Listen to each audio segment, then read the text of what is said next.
নমস্কার দর্শক বন্ধুরা। 2025 সাল সংখ্যাতত্ত্বের দুনিয়ায় মূলাঙ্ক 2-এর জন্য কেমন কাটতে চলেছে।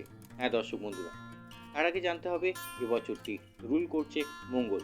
অর্থাৎ আপনি যদি 2025কে সম্পূর্ণভাবে যোগ করেন দেখবেন 9 আসছে। অর্থাৎ এই বছর আপনাদেরকে অবশ্যই হনুমানজিকে স্মরণ করে চলতে হবে প্রত্যেকটি কাজে, তাতে আপনাদের জন্য মঙ্গল হবে।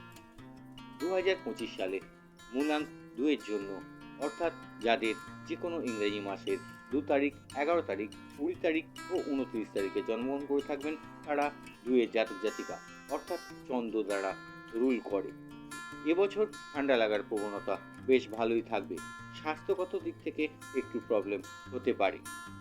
যাদের ব্যবসা চাকরি উভয় ক্ষেত্রেই উন্নতির যোগ দেখা যাচ্ছে। এবছর আপনাদের বৈবাহিক জীবন এবং সাংসারিক জীবন ভালো।